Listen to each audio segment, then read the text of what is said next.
dari IPKV. Ya, ini mungkin kurang ini 80% ya paling ya.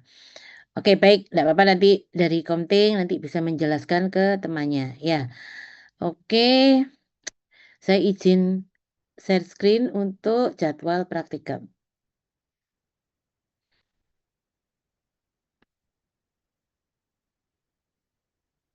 Sudah masuk PPT saya? Sudah, Prof. Ya, oke, baik. Baik, ini adalah jadwal praktikum kita. Ya, jadi ini saya tuh kemarin tuh tanya apa namanya SBAK, itu kok jadwalnya beda antara kelas A, B, C, D, E, F itu kok berbeda. Akhirnya nggak apa-apa kita karena Zoom-nya sudah di set jam 8 karena nanti daripada ribet karena saya minta Zoom aja sampai berapa hari baru diberikan ya. Jadi kita sepakat mulai praktikum ya Zoom untuk praktikum kering adalah jam 8. Itu ya. Oke. Kemudian jadi adik materinya itu sebentar. Sebentar.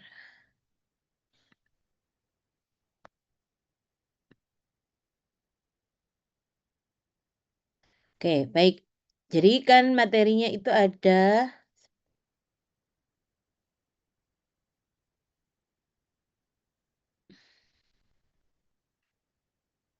Oke ya, jadi nanti kita itu ada praktikum kering dan praktikum basah ya. Jadi sebentar ini kok nggak bisa. Jadi nanti ini di minggu pertama kita masih pendahuluan. Jadi setelah saya adik bisa beraktivitas yang lain ya. Nah kita mulai itu adalah minggu kedua ya. Ada tutorial kastrasi. Di beda memang saya tidak akan memberikan pretest ya nanti tapi ada post test ya. Dan ada beberapa tugas, 2 tugas ya, sehingga saya rasa nanti kalau pretest adik-adik agak keberat, bebannya berat gitu ya. Jadi saya lakukan post test saja. Saya harapannya adik-adik dengan membuat konten itu adik-adik akan lebih paham karena kalau adik-adik yang bikin konten itu kan biasanya belajar dulu ya nanti ya. Nah, jadi harapannya adik-adik meskipun tidak pakai pretest lebih paham ya. Oke.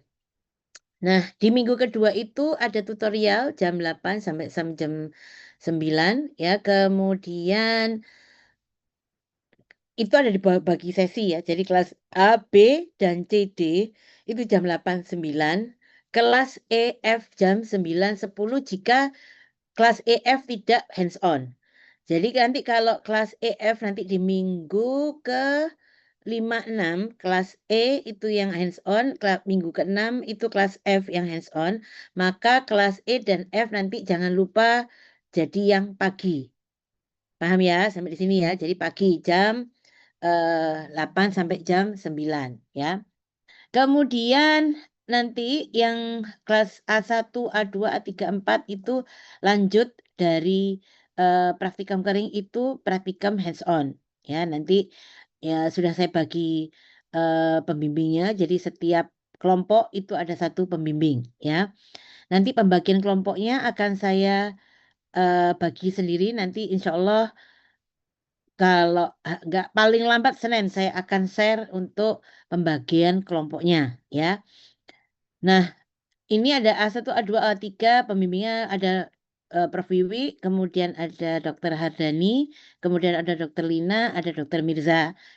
Ya, jadi ini adalah yang hands on pertama ya. Kemudian di minggu ketiga nanti ada tutorial sistotomi. Ya, sistotomi jadi yang sama dengan saya sampaikan tadi kelas A, B, dan C, D itu jam 8, 9, tapi kelas E, F jam 9 sampai jam 10.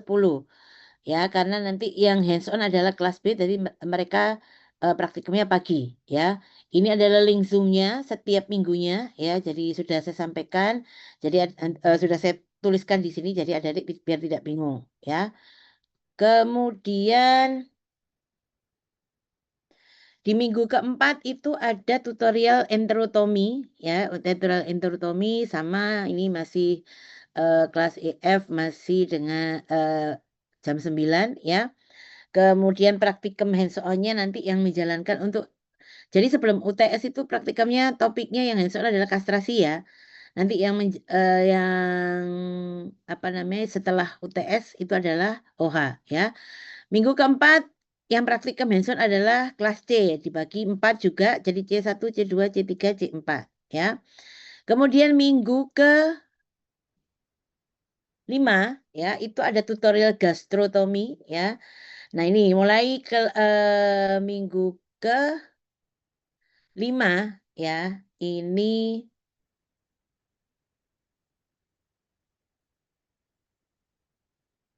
sebentar deh.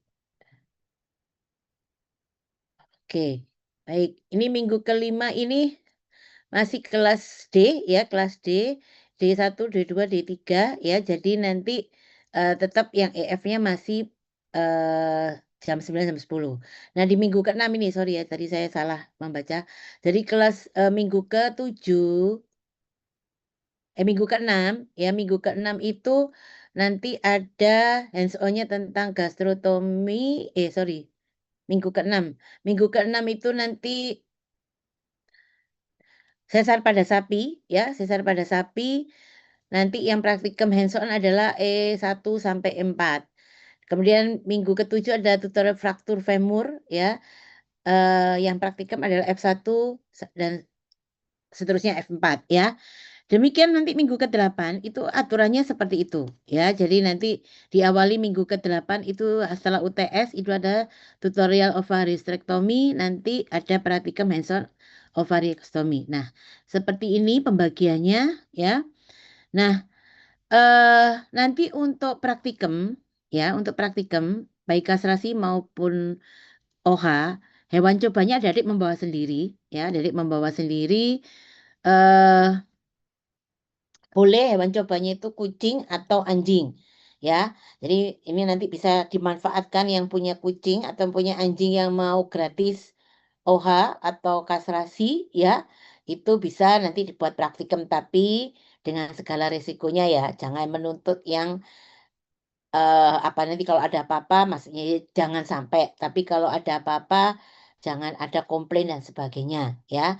Kemudian untuk perawatan pos operasinya juga ditanggung adik-adik. Jadi kita hanya memberikan obat injeksi, kalau mau ya nanti Mas Rasul minta beberapa hari untuk injeksi ya. Jadi tidak ada obat resep. Nanti kalau mau pakai obat resep minum, kita berikan resep, adik-adik yang beli sendiri. Gitu ya. Jadi boleh anjing, boleh kucing. Oke. Nah, ini adalah link untuk bahan video tutorialnya. Jadi nanti adik-adik juga seragam nanti bisa belajar dari YouTube. Ini saya sudah memilih video yang paling tidak proper ya. Jadi tahapannya itu hampir mirip dengan apa namanya teori ya. Dan segi lega artisnya juga ada ya. Jadi makanya nanti adik-adik pun nanti kalau membuat video interaktif itu nanti paling tidak hampir mirip dengan apa yang saya sampaikan, tapi tidak perlu full ya, karena keterbatasan nanti memorinya hanya 15 giga ya. Jadi selain praktikum ini nanti adik-adik ada pembuatan tugas tentang video interaktif ya. Nah, sebelum saya menginjak ke penjelasan tentang video interaktif, apa ada pertanyaan untuk pelaksanaan praktikum kering dan praktikum hands-on-nya? Ada pertanyaan? Sampai sekarang tidak ada. Prof. Oke, sudah cukup jelas ya sementara ya. Nanti kalau masih bingung boleh nanti komtingnya menanyakan di grup ya. Kemudian saya akan menjelaskan tentang pembuatan video interaktif. Oke, baik. Saya stop share. Oke.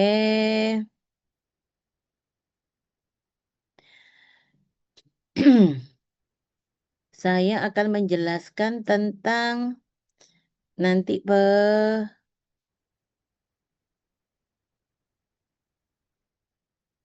nah ini saya saya menjelaskan rubrik ya, menjelaskan tentang rubrik penilaian, karena dari rubrik penilaian ini adik-adik akan ini juga akan apa namanya, adik-adik bisa melihat tata cara atau rambu-rambunya dalam membuat video ya. Jadi nanti ini apa namanya? Sebentar.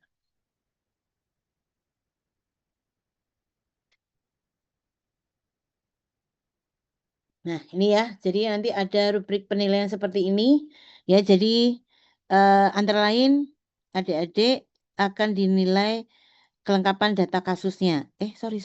Oh, ini sorry. Ini oke. Ini kan kemarin saya belum menjelaskan rubrik penilaian tentang kalau ini kan untuk kuliah ya.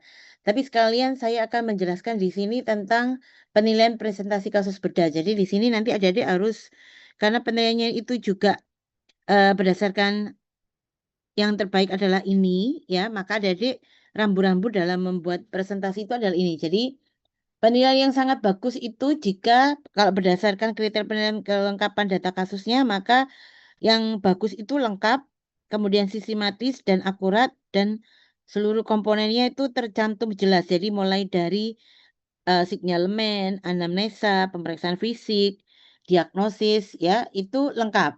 Ya, itu kalau mau adik-adik mendapatkan nilai yang sangat baik ya. Kemudian analisis dan pembahasan itu juga bobotnya tinggi 30%. Itu kalau yang bagus jika adik-adik dalam melakukan pembahasan dan diskusi itu menyampaikan atau didukung oleh referensi yang mutakhir. Jangan referensi yang lama-lama ya. Kemudian untuk penilaian kualitas laporan kasus atau PPT ya dan PPT-nya ya dengan bobot 20% itu kriterianya adalah yang terbaik adalah laporan dan PPT-nya sangat rapi, sistematis, komunikasi, visualnya menunjang ya, itu nanti akan menjadikan nilai yang bagus ya. Kemudian cara penyampaian presentasi apa saja yang dinilai? Yaitu kepercayaan diri ya, kemudian penguasaan materinya dan pengelolaan waktu presentasinya itu juga akan dilihat. Jadi presentasi 15 berarti satu kelompok itu nanti presentasi 15 menit ya. Kemudian 15 diskusi satu kelompok karena nanti kan ada 4 kelompok ya dalam satu hari ya. Jadi nanti maksudnya satu pertemuan ya. Jadi nanti adik-adik dibagi 4 dalam setiap kelasnya. Nanti 15 itu nanti apa namanya? Pembagian waktunya adalah 15 menit itu presentasi dan 15 menit adalah diskusi. Oke. Kemudian diskusi dan tanya jawab ini nanti kalau cara menjawab dan sebagainya ya. Ini adalah rubrik penilaiannya. Jadi nanti ini adik-adik nanti yang siapa yang menilai gitu ya nanti bisa disesuaikan dengan ini. Ada pertanyaan untuk rubrik penilaian tentang presentasi kasus?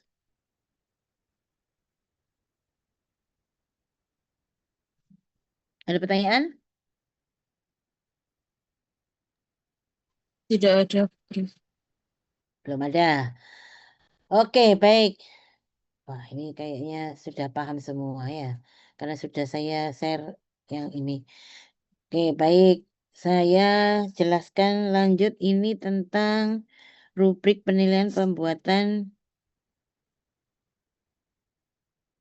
video interaktif ya. Oke.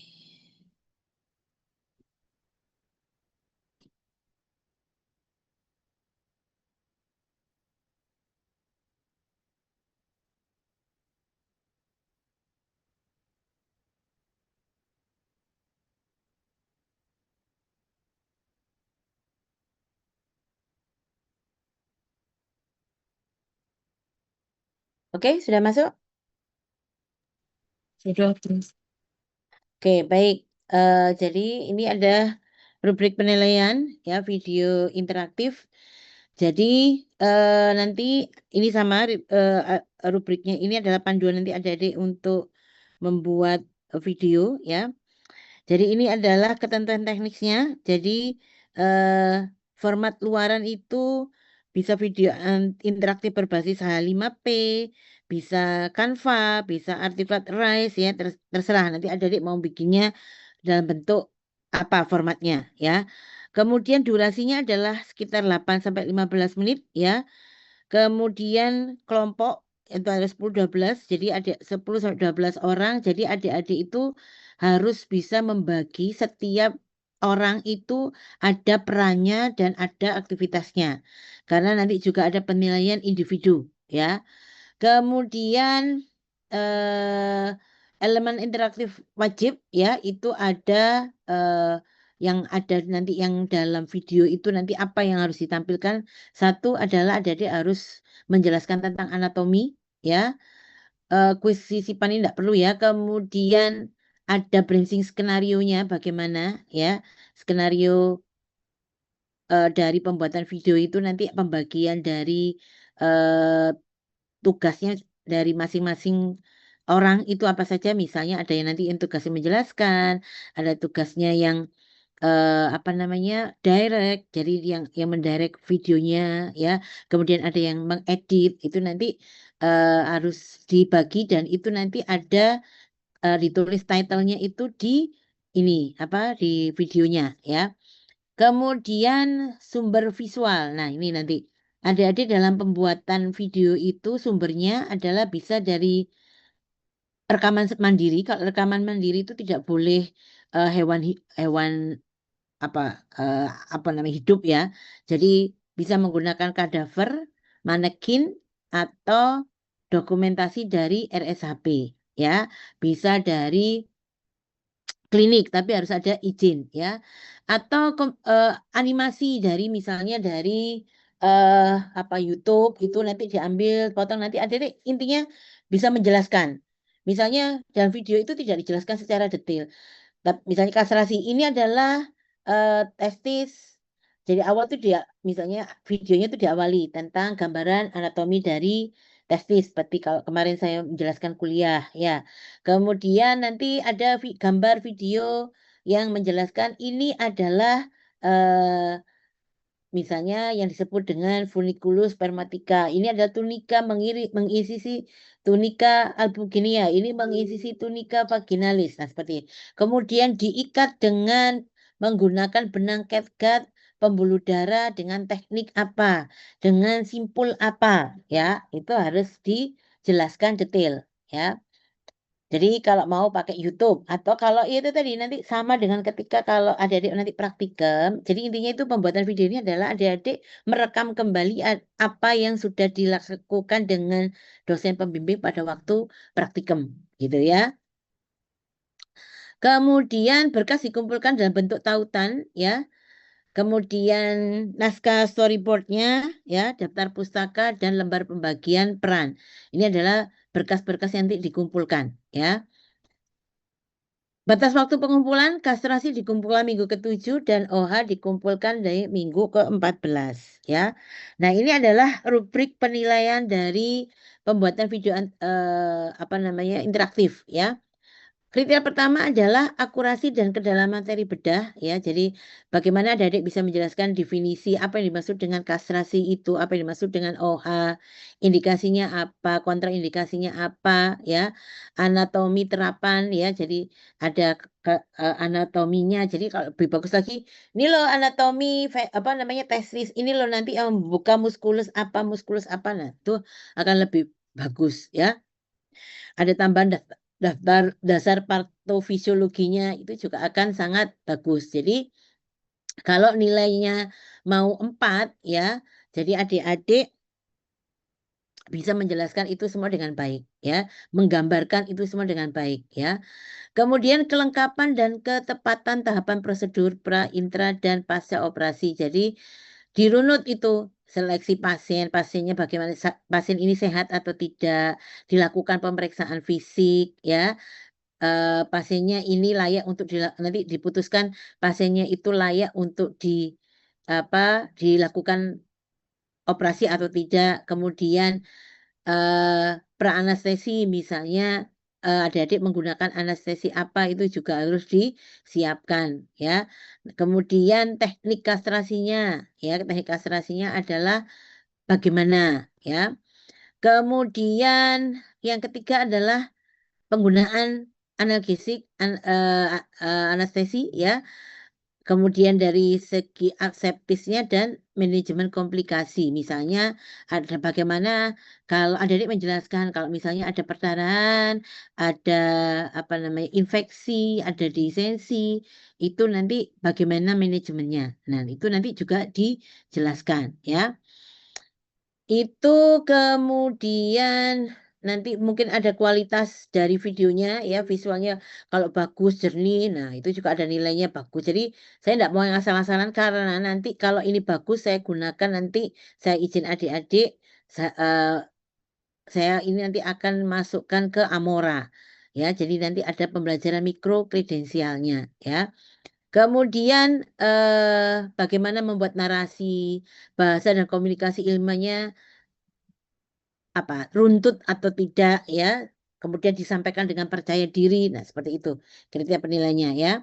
Kemudian etika kesejahteraan hewan, jadi cara adik-adik menghandling, menjelaskan handlingnya bagaimana ya, kemudian referensinya. Nah ini adalah rubrik penilaiannya ya, nilainya adalah seperti ini ya. Nah ini adalah lembar penilaian kelompok ya, nanti ada penilaian individu mana. Nah, ini ada kontribusi anggota. Nah, ini nanti akan ada penilaiannya juga. Itu adalah rubrik penilaian tentang pembuatan video interaktif. Ada pertanyaan? Ada pertanyaan? Prof, mohon maaf, izin bertanya, untuk Oke. misalnya bagian tugasnya sebagai kameramen itu penilaiannya bagaimana ya, Prof? Misalnya, atau editor begitu. Ya, hasil kameranya, videonya bagaimana? Dia bagus apa enggak cara menyutinya, jangan gerak-gerak. Nah, kayak gitu. Paham ya? Editornya berarti kan hasilnya bagus. Editnya nggak putus-putus, editnya nggak kacau, kayak gitu di penilaiannya. Ya, itu nanti ada penilaiannya kan itu ada bagaimana kualitas videonya, bagaimana itu kan termasuk penilaiannya, mengedit kayak gitu. Mohon Paham maaf, ya? Prof, saya izin bertanya. Mohon maaf, Prof, saya izin bertanya juga.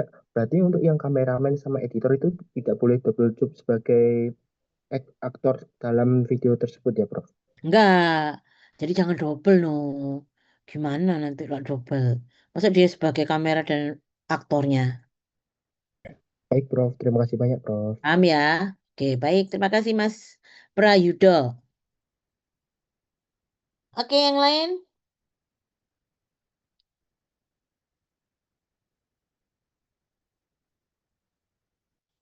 Cukup? Cukup, Prof. Cukup, tidak ada pertanyaan. Nanti kalau memang masih belum paham, ya kalau di sini mungkin belum punya ide, belum tahu gambaran, nanti kalau mengerjakan kan ada ya. Ketika itu nanti adik-adik boleh menyampaikan ke Komting dan Komting bisa menyampaikan di grup ya. Jadi untuk Komtingnya semua kalau ada komunikasi pertanyaan adalah di grup sehingga nanti kelas A nanya, kelas B nanya, tidak perlu seperti itu ya. Kecuali kalau hanya mengingatkan secara pribadi untuk kuliah, jadwal saya, nah itu boleh pribadi. Mungkin begitu ya, adik-adik ya. Saya rasa pendahuluan praktikum ini cukup ya, karena jam 9 pun saya ada